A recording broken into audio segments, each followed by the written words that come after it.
Okay, hello everybody. Welcome to the Bootcamp Blueprint, the place where personal trainers go to grow their fitness business. I'm super excited because this week we have the head of personal training at one of the biggest gym chains across Australia, Goodlife Australia. Now, we've all probably heard of Goodlife, but if you haven't, they are one of the biggest chains across Australia. They've got over 85 different clubs with over 200,000 members. And this person being the head of personal training, there is over 1,300 trainers and allied health professionals at Goodlife. So this person knows a thing or two about the fitness industry, members, personal trainers, and he is the expert when it comes to creative lead generation strategies for personal trainers in a membership-based gym, which he gave an excellent presentation on at FILEX this year. So anyways, without further ado, we have the one and only Mr. Pete Gleeson. Pete, how are you? Good, Jono. Thank you very much for that false intro. Using the word expert is, I think, over-glorifying the position. The experts are down there in the clubs. Yeah. Hey, you know a thing or two. You gave a good FILEX presentation, so I wouldn't talk yourself down. Hey, Pete, what I like to start all these podcasts off with is a quote or mantra that inspires you or fires you up. Have you got one for us? Oh, mate, just do what Jono does. He's probably my best mantra I can think of. That's a good one. I'm going to start. Not really. Look, I think when I started, I was right into, looking at the Lance Armstrong story. This is all pre, blow up. And reading the book, that the pain is temporary, quitting lasts forever. It was a good mantra as a PT goes. You're always encouraging trainers and clients to kind of push through a little bit of discomfort, whether it's physical discomfort or just being a little bit uncomfortable in their training. And the same thing goes for us in our sort of business world. Geez, we have ebbs and flows throughout the year. And sometimes you're just like, oh, it's a tough week this week, or it's a tough month. But look, it's temporary, but there's no pulling the pin on anything. So you just got to keep driving forward. Yeah, I love it. That's such a good analogy for both the fitness side of things and the business side of things as well. Anyone, it may be as simple as giving out that free session, right? Could be like, oh, great, I don't really want to give out this free session. I'm a bit tired. Oh, I'll do the freebie. But hey, you put in that short-term pain, that could lead to a client for life. So I love that. Hey, Pete. Well, there you go. Oh, sorry, go. No, you're right. Short-term pain, long-term gain. You can chuck that into your little mantra. True. So, Pete, also, I know I gave you a bit of an intro there, and I introduced you as the head of personal training at Goodlife. Now, if you could just give us the quick rundown, what is that? If someone asks you at a barbecue, Pete, what is it that you do? What is your role involved there?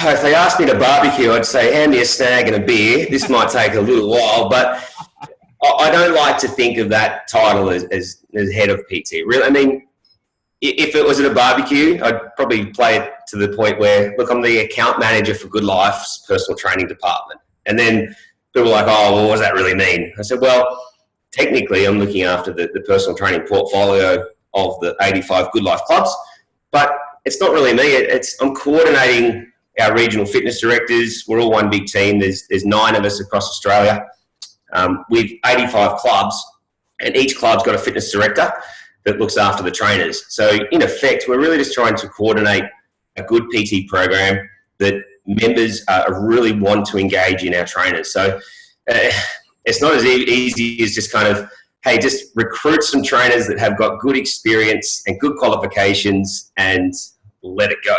Because all the lead generation strategies that we put in place need to be actioned. You can't just sort of throw out the ideas of, hey, you should walk the floor to pick up clients. And then I can sit back and go, ooh, my job is done. It's not done. It's never done, because there's about 250,000 members through Australia, and people do cancel their memberships and people are joining all the time. So you've got to stay on your toes to ensure that all of our new members' journeys are well looked after. If they do proceed with a personal trainer, we want to make sure that personal trainers are enjoying the training.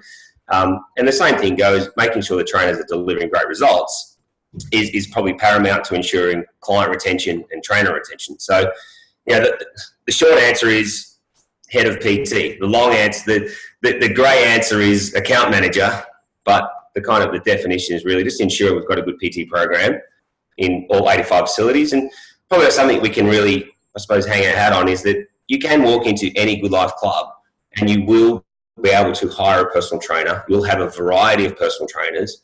There is an average of 16 persons in every club across Australia. So you've got variety. And the good thing about variety, it creates quality PT. If you are only a club that's got one trainer, you've got to make sure that one trainer is absolutely awesome. But the poor members that want to do PT, the trainers are often busy at 6 a.m., 5 a.m., 9 a.m., 6 p.m. So, we're just ensuring we've got a good quality and a good quantity of PTs in each club. And that's pretty much most of the work gets done in this echoey office, unfortunately, behind the keyboard and on the phone. I don't get the privilege of just being in every club every day, but I do enjoy the club visits. That's probably, the big perk of the job is getting out there and about. Yeah. Did you say an average of 16 trainers per gym? Yeah, well, average, roughly. Some of the clubs have got sort of 30 to 35 personal trainers. Some will have 10 to 15, but the average is around 16. Sometimes we want a little bit more because there's a lot of new members joining all the time, and members have great aspirations to get their results. And I want to make sure that every trainer has got clients, and I want to make sure every member is at least seeing a trainer for some part of their fitness journey. So it's a little bit of a numbers game there. We're always sort of trying to push the envelope a little bit. Yeah, well, hey, I think 16 trainers, that sounds awesome. So I think they must have a good PT manager there at Goodlife for a start. But I also like what you mentioned earlier, where the more PTs, the higher the quality, right? It's the more options for the different for the different clients. And also even from an upskilling point of view, if you go to a gym and there's one or two trainers, there's not always the mindset to, hey, how can I be better? How can I compete with these other trainers? But a lot of the time when there's a lot of trainers there, you're like, oh, a bit of competition. I better make sure I'm on top of my game. So I like that side of it too. But Pete, what I'd really like to talk about today is some creative lead generation strategies for some personal trainers out there. So let's say we've got some trainers in the gym. Maybe they're new trainers, or maybe they've been there for a little while, but they still want more clients. Let's have a chat, maybe even about your journey, because I believe you started off as a personal trainer in the gym. Is that right? Yeah, I started in a what's called commercial club that seems to get the derogatory term of like big box gym now. I just like to look at it as maybe it's a full service fitness club that's got a pool, group fitness classes, spin room, weights room. So yeah, look, I started in a club just like that. And the simple thing at the start was writing new members programs was the absolute easiest way to get clients. So I used to go home and go, wow, that was almost too easy, that I would write someone a program, and then instead of just showing them where it's get filed in the filing cabinet, it was, I'm not quite confident of you, Jono, taking this workout and just running with it. So I'm going to book you in tomorrow. You do train at 6 a.m., don't you, Jono? Tomorrow I'm actually going to take you through your program. It wasn't creative. It was care factor. Like I had no creativity whatsoever going on when I first started. It was 16 years ago. And the club manager was like, why are you doing 2 appointments with that member? Don't you just write them up a program, show them where it lives, and then move on to the next member? I said, no. I've given them like 8 exercises. I can't even remember those exercises. How is this member going to remember the exercises? So it was as simple as write a program, kind of like the old fitness instructor, Cert 3 kind of level. But it always has to have that follow-up appointment, and really soon, before they get a chance to go and muck it up themselves or hurt themselves. And that particular session is where they actually felt that what it's like to actually have guidance in a workout. And that in itself is what people go, oh, you're doing complimentary personal training. Yes, you're doing the sort of free service, the comp PT. I said, well, it's not really comp PT. It's legit care factor service that if I write someone up a program, I want to show them how to do it in the workout format rather than just walk around and demonstrate. Like I remember that our course was that the protocol to write a program was show them 3 reps, then get the member to do 3 reps, correct them, and then once they've done 3 reps correctly, encourage them that they're doing right, and then move on to the next one. And you would do that protocol for 6 or so exercises, and it'd take up about half an hour. Yeah. And then you'd leave the program in their hands. And then as a gym instructor, you'd stand back, and the next day you'd see them waltz in, grab their card, and they're walking around aimlessly. And you could think that from a member's journey, that what's the first thing they're going to do if they don't know what they're doing? You might think it's go and ask for help, But the first thing they've got to do is stop doing it. Yeah. It's like, oh, if I don't know how to do it, I just won't do it. I might go to a class, which is fine. But again, if they don't know what they're doing, they're going to stop going. So you want to give new gym members confidence. So not creative. It was just basically write a program up, take them through that program. And for me, in kind of a little bit of sales background, it was just as simple as, now that I've taken you through a workout, I'd really like to see it on a regular basis. So it's really up to you, whether that's 2 or 3 times per week. I'd love to see you 7 times a week if you want to come in that many times, but let's be honest, I know I'm not that friendly. So 2 to 3 times per week, it's really up to you, Jono. And that's kind of like it's a 24-hour process. I'll write you a card up, I'll take you through your workout, and then we'll get some commitment from you. As I said, generally it's twice a week, half hour or 45-minute sessions. And that's really, you're building the client base. And then as a new trainer, I remember thinking, someone said, oh, it'll take about 12 months for you to get to 20 clients. I was like, oh, I don't think I can afford that. I need to live. So, and another trainer said, well, look, really, you could probably get to 20 clients in 20 days if you just did everything right. And bounce ideas off other trainers. And it grew pretty quickly. And the beauty of actually having clients in a gym and then having other trainers, you talked about it before, what happens when there's only 1 or 2 trainers? Business reaps business. Like the pure fact of if I was getting busy, the next trainer got really busy, and then the next one got really busy. And I was in a club which started off with 3 trainers. I was the 3rd, and we were very quickly 20 personal trainers. And that's when I got told, no more PT for you, Pete. I was like, oh, but I love it. They said, no, you're now the manager of all the team. And that's where kind of like the management journey started. That was about 13 and a half years ago.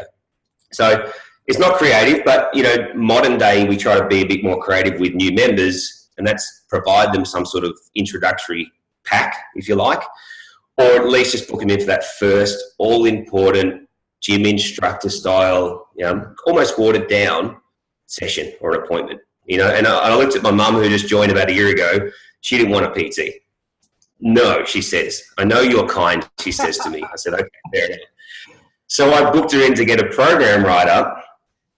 24 hours later, she's asking me, oh, should I do this session to get shown? I said, yeah, absolutely. You're not going to know how to use the equipment if you don't get shown it. To this day now, she's done all of about 150 personal training sessions, so 3 times per week for the last year, and she's getting phenomenal results. And she's asking herself, why did it take her until she was the age of 70 to actually embark on having a trainer? And that's the classic story. I said, I told you that's the type of story I was exposed to, for the last decade plus. The amount of times that people will go to a gym and they'll swear black and blue, I just want to be shown how to use the equipment. And if a trainer was to approach that wrong, they may say, oh, no, you need a personal trainer. Let me show you my prices. Or can I book you in for a comp PT? I hate hearing that. It should be absolutely, I show you how to use the equipment.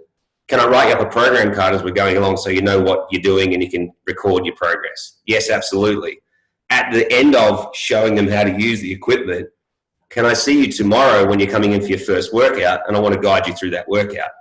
In that workout, I would probably throw a couple of little bells and whistles, maybe a bit of boxing, maybe something where I have to guide them, spot them, but that's just slight sales tricks, I suppose.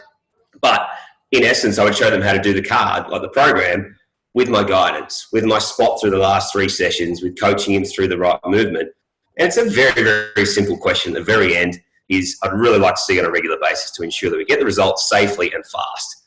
Let's have a look at the options. And again, 24 hours, keep strike all the irons hot. So it's not creative.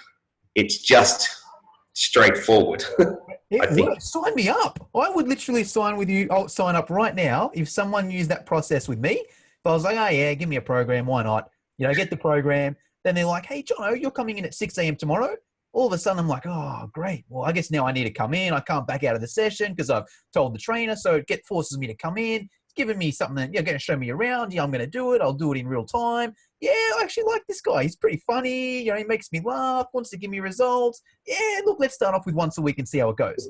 And it's just so smooth, that process there. So to all our listeners there, I recommend do that straight away, implement it straight away. And as you said, strike while the iron's hot, because you show them the program once, get them in the next day, because that's when they're going to be motivated. Like, yeah, they could come in on their own and maybe they do it, or maybe they get it wrong, or maybe they walk in and don't know what they're doing and walk straight out of there, but maybe they don't even come in. Like, you've probably got more experience than me, Pete, but I'm sure there's people that have signed up to a gym and then had all good intentions, but they never come in again. But if you can get them in that next day there, that just gets them off to such an amazing start. So I love that there. Let's use that as our number one strategy. So the number one strategy for trainers listening is those new members, make sure that we write them a program, but then we also follow it up the next day and show them how to go through those programs.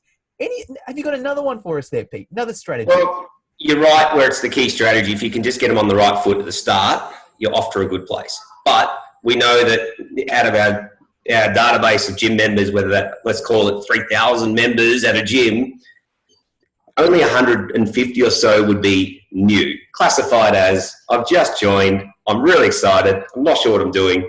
150 of those are the new ones. So what do you do from a PT perspective? You've got to, look at all different options. I think the new member journey, that with a good database, ensuring that your club is actually recording visitation and joining dates and really important stuff like that. If you've got that data and you can filter it into, well, let's have a call through to everyone that's now been here for 60 days. Or you might filter it and go, that's a lot of work. Let's just do everyone between 60 and 120 days, and I'll produce that list every 2 months. And that'll capture all the audience that you want to capture is, hey, you joined a couple of months ago. What were your results you're looking to achieve then? How are you going with those results now? And then what sort of training you've been doing? Have you been coming in 3 or 4 times per week like you first would, instigate you would? And sometimes, and I'm not being sort of negative here, but there are people out there like, oh, I've actually gone backwards. I haven't got the results I was after, and I'm not coming in nearly as much. And that'll come with some sort of reasons. Don't want to use the word excuses, but, everyone's busy and motivation can be pretty short-lived. So the motivation at the start is totally different than the motivation at day 60 or day 120. So in essence, it's like a new member service again, but this time around it's a follow-up, or it's just a sort of service call is, hey, you've now hit the sort of 2-month mark, which is really important, that if you don't hit them at the 2-month mark, that if they're not going well, they're not going to see out their 12 months that they really wanted to do when they first started out. So it's really important. Talk about strike while the iron's hot. At least you strike them while the iron's kind of like it's starting to get cool, but it's still a bit of temperature, and we can really get them re-engaged. And getting them re-engaged, let's have a look at the program or whatever you were doing. Let's step it up or step it down a little bit. For when they start, you could propose 4 one-hour sessions, and they are like, give me more. 2 months in, it's like, how would we like to do 3 30-minute sessions in the gym? I'll write you up a program that's nice and short and sharp. It's like, I reckon I could just squeeze that in. So they've gone from an aspiration of doing 4 hours of training a week, and they're now saying, can I just squeeze in 90 minutes? Which I'm all cool with. I'd like to say, if you can just get in for twice 20 minutes, we're far better than everyone that's not coming in at all. So, and the service calls can be dropped in at any kind of like period, but whether it's right at the start or, as I said, at the 2 to 3 month mark, and then you could do the same thing around the sort of 6 up to 9 month mark. It's up to your creativity, and it's up to how much time have you got to spend filtering databases. Wouldn't you like to go the absolute best of the best, and then once you've explored all avenues with those amount of gym members, you're going to go, right, the next thing I would do would be that sort of 2 to 3 month service call, and so on and so forth, until and the whole idea is that we've got as many members as possible doing PT, but from you and I, our point of view, we want our PTs out there in Australia to be really busy with as many clients as they want and as many sessions as they want. But if they don't want any more, that's great, because there's another personal trainer coming through the schools that can't wait to get into an opportunity like into a gym to get a client base. So the thing that will be never ending is the prospects for PTs to be busy. There's something that will never end. Everyone go, if you have too many PTs, all the leads will dry up. I was like, it will never, ever, it will never dry up. Well, there'll always be new members. I love what you said earlier as well with the business breeds business. Because I believe that. I visit a lot of different gyms, and it's funny. It seems like the more personal trainers at the gym, the more busier the other trainers are. And I think it's a result of 2 things. Because I think if you have a really busy trainer at the gym, everyone else is like, well, hey, Jono can do it. Why can't I? I'm going to be as busy as Jono.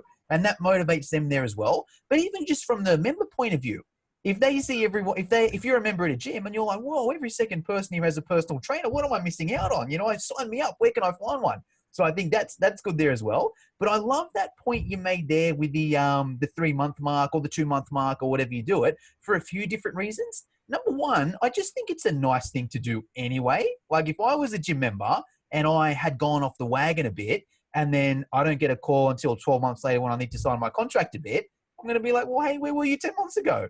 But if I get a call from the trainer just asking how I'm going, all of a sudden, yeah, I'm a bit more engaged. And okay, the first couple months weren't ideal for me. So, hey, maybe I can go further if I have a trainer. And I think also that long-term game as well, if you can target those same people that you did the original for, because you might have done those original couple sessions with someone when they first joined up. Maybe they didn't sign up then and there. For whatever reason, they're like, no, I want to go out on my own. I can do it my own.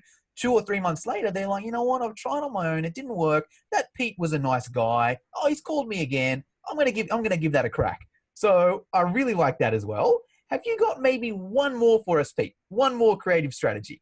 Oh, I know you've got a million of them, but what's the next one down the list? I think my favourite one, probably the one I would be most passionate about, though if members not visiting, but it all falls under the service call stuff we were talking about.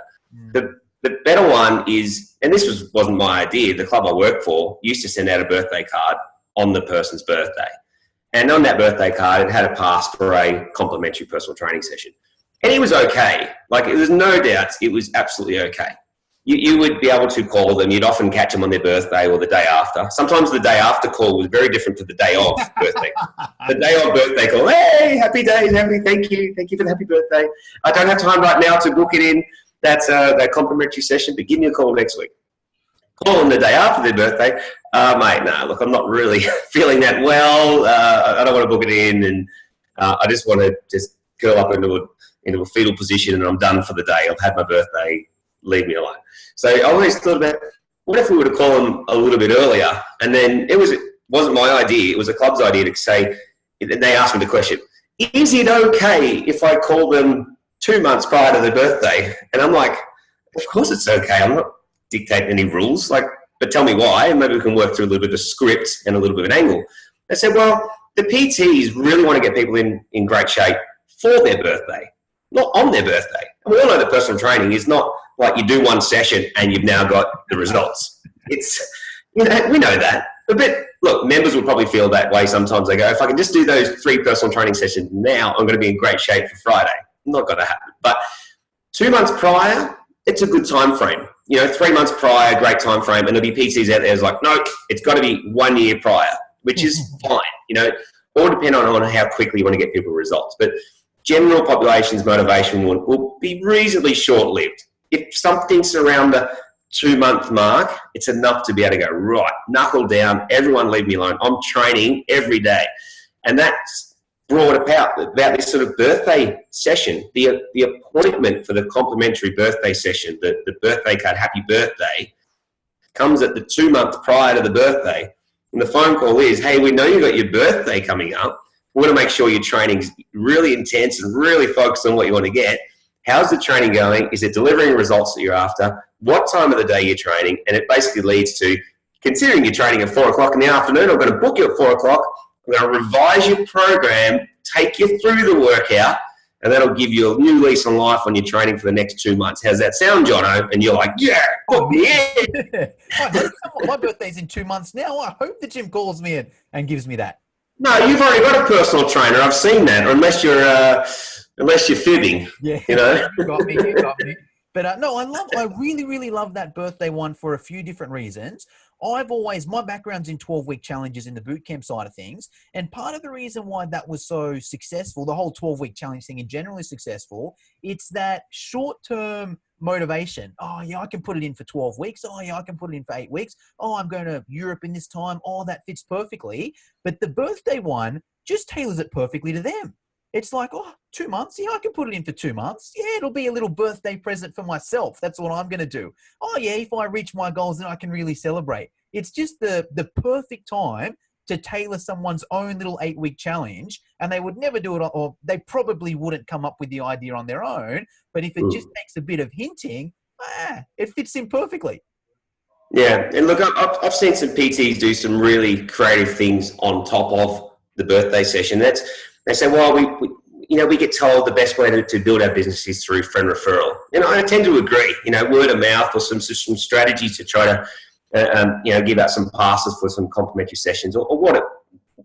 But when I have a trainer come forward and says, oh, look, I want to do the complimentary session for my client, but I want it to be called like a fitness party. It's going to be an advanced, high intensity sort of small group training session where they invite in colleagues, friends, neighbors, enemies, anyone they possibly can.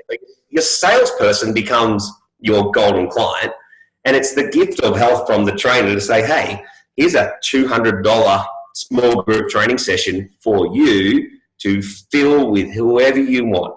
And fill it with your best friends or fill it with your people that you just want to kick in the butt. And let's get this session underway. It's going to be an advanced session because you are the fittest person that I know because I've been training you. And that particular session, you think about, well, what do we do for friend referrals? It's sort of like piggyback on rewards. It's your birthday. Here's a reward.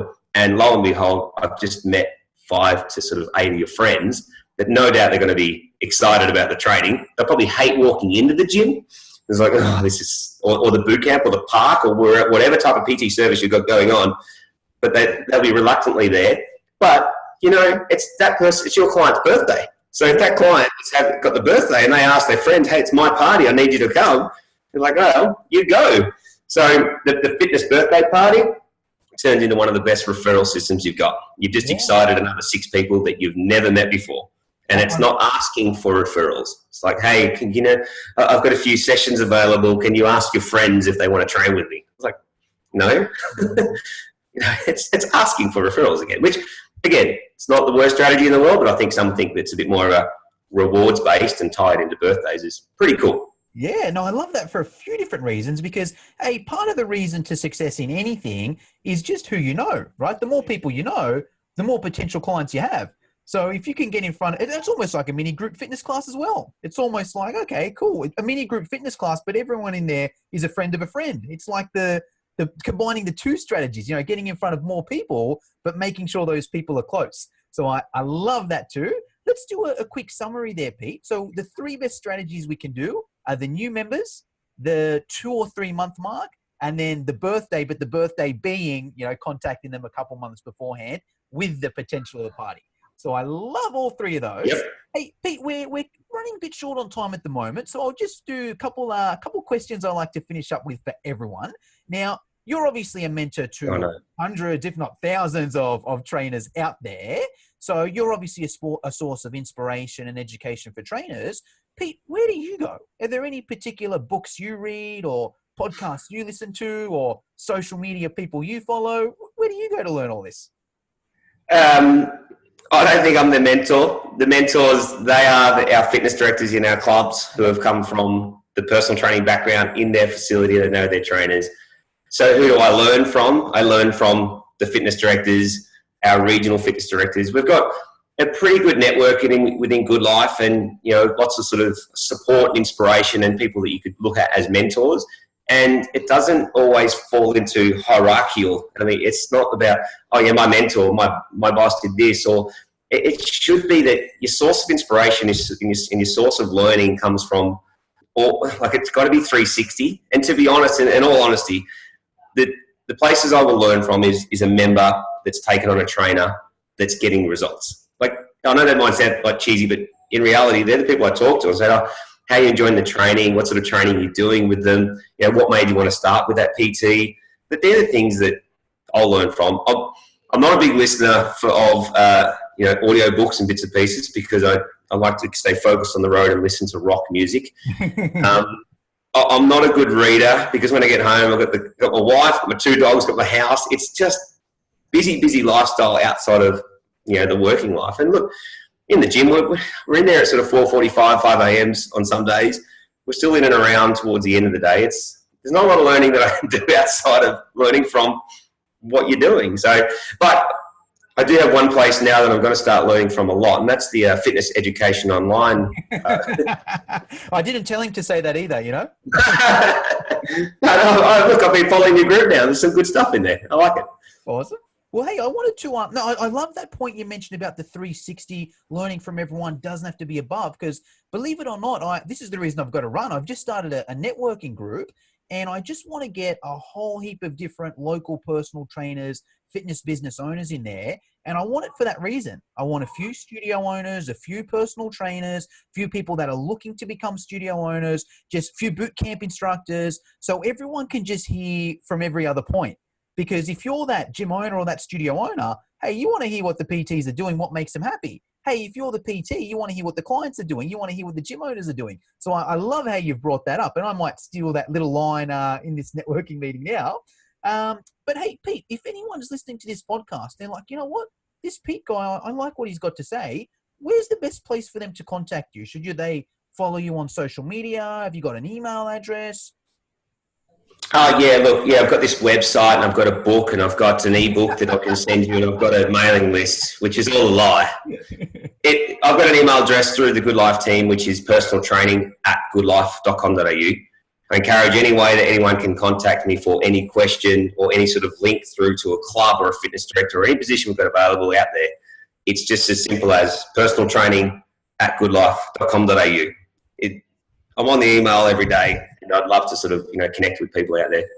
Awesome. And that's if they're looking to get into the Goodlife gyms as well, they can contact you on that? Absolutely. If they want to work as a fitness director, or they want to just be involved in group fitness or personal training, or they want to ask a question, they didn't understand something I said on this podcast, by all means, or they want to give me a good rap and to say, hey, that guy that you're talking to is definitely 5-star. I'll write back and say, yeah, he's not a bad bloke, actually. He was the only person laughing in my FILEX session. So, thank you for that. I was upset in this interview you didn't throw any more of those dad jokes. They were gold at FILEX. No, I know that the laughter was fake from you, my friend. It's your strategy to get me to get on the podcast. Yeah, I told you that. Yeah, you did. Hey, Pete, look, that's about all we've got time for. Just before I leave you to it, is there anything I missed out? Anything I should have mentioned that I didn't? Anything you want to get off your chest before we leave you to it? Absolutely. When are you next in Melbourne so we can do a workout? You know what? I'm heading in a couple weeks, actually. So I will, I believe 2 weeks I'm in Melbourne. So I might contact you. Yeah. I'll contact you. Now, I know you've got a personal trainer, but if you need them to liaise with me to make sure that you're well looked after and you're sticking to your program, then by all means. But I want to do the workout with you and get to know you in the fitness world rather than face-to-face on the camera. Let's do it. I'll send you over the date. Okay, beautiful. Buys and tries if it's on a Friday. Yeah, it's it's actually a Thursday, so we might have to do a leg session. Oh, that's fine. Legs every day, All right. Thank you very much for your time. No worries. Thank you. Cheers, Jono.